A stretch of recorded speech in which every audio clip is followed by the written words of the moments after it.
cross-legged with your knees and your ankles all binded up, you only sit on your tushy on top of your feet so that your spine's nice and erect. Should you lay down and relax during your meditation series?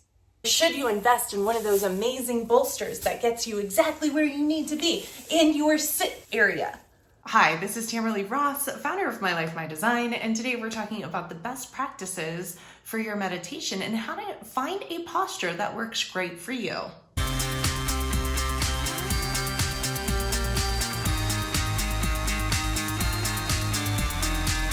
Welcome to my meditation space. Okay, so let's get right into this, shall we? There is a lot of, I would say, judgment, point of views, and conclusions about what you need to do, how you need to sit, and how your meditation practice should go when you're starting to meditate. But here's the deal. I want to make this easy on you. Meditation has never been about meditation. Meditation has never been about sitting, just the sitting practice. Meditation is cultivating the skills that you need while you're in your sit practice to take them into your everyday life. So as you're discovering what works best for you, I want you to find what works best for you, not what you should be doing and how you should be doing it.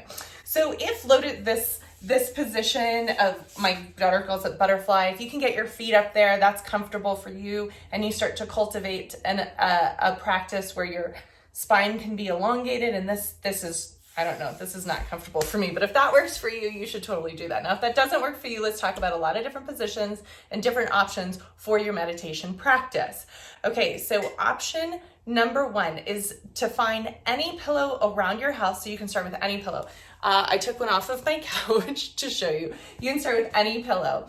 Typically what I find is if you have a pillow, so if you start on the floor, you have a floor practice, make sure you have a nice soft rug underneath you. Don't try to do that on the hardwood. It's just not as comfortable. You won't be able to sit as long.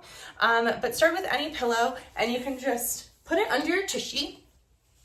Put it under your tushy and see if you can just sit however you sit, like however your legs fall. This is actually a very comfortable practice for me. If you notice, I don't have my ankles up over my hip creases. They just kind of open and fall as they will. Now, I've been meditating for years, so this is just, and I'm a pretty flexible human.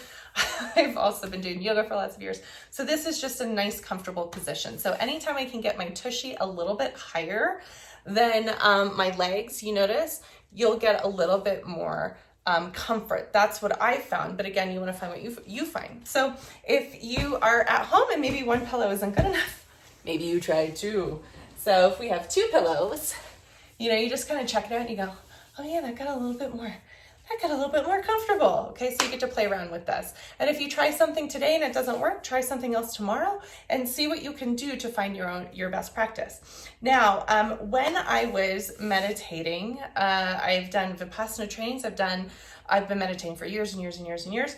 And on my 3-day training was when I got to practice with all the different ways to sit. Now, what I found was, these are my daughter's plushy pillows, okay?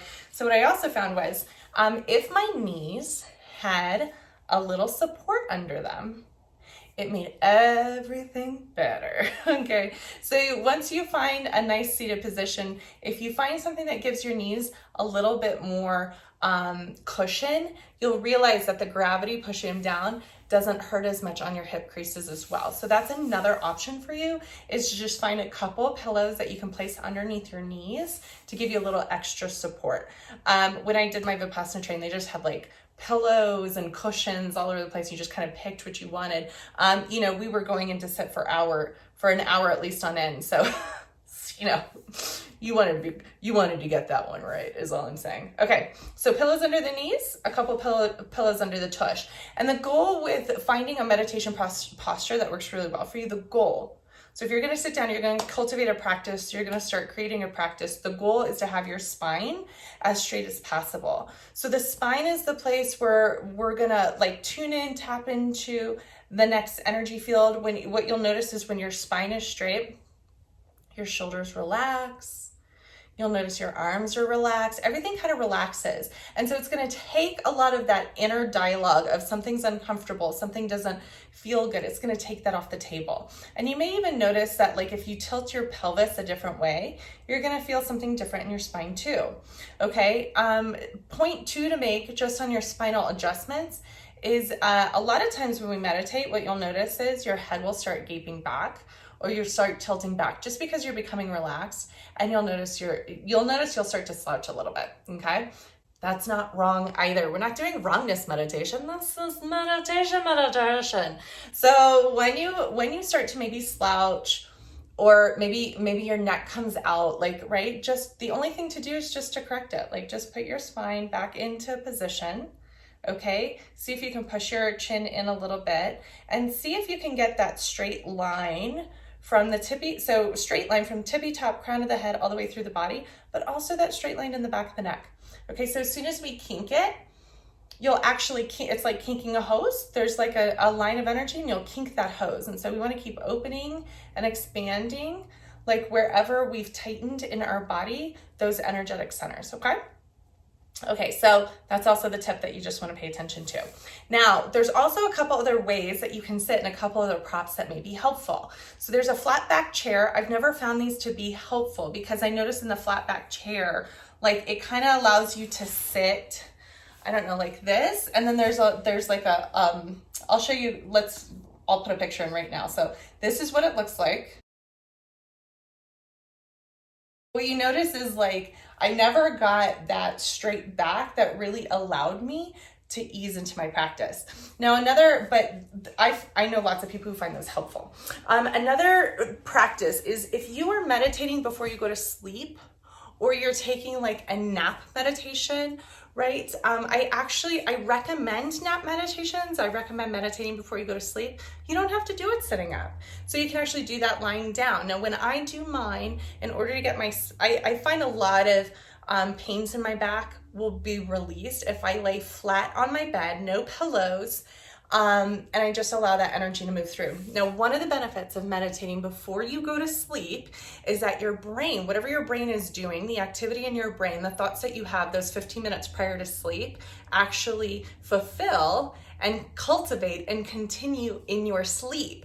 So if you're doing some sort of meditation training, you're doing a light training, a healing meditation, a Vipassana awareness meditation, anything that you're tuning into that 15 minutes before you go to sleep, while you're asleep, it will continue. The brain and the body will just continue to do the work. That seems really efficient. So I'm a big proponent. So if you happen to be lying in your bed and you just fall asleep, good on you. You're doing it right too. Okay. So we have a couple of these. I'm going to show you some of my favorites that I love to use. This one is by Brentwood Home. It's an LA-based company, but it's just basically all this is: meditation pillow for your tushy made out of buckwheat. This is my favorite. My husband and my daughter, we also have a puff. Okay, so any of these, like I said, I recommend you be able to like move around, get adjusted, find what works. Let your legs down, right? Your legs can be out, they can be straight. So if in the middle of your practice, you feel like a little tightness and you just want to readjust, okay? So this isn't about suffering. This isn't about trying to get it all right. And transcend the body, and I don't know, maybe you want to levitate and transcend the body. But I find that when you find what works best and you're more kind and more comfortable in your position, you'll actually sit longer and you'll gain more of the benefits of the meditation practice itself. Okay, so here's mine, and then I'll show you mine real quick. This is my favorite setup of meditation, is when I use my little bolster.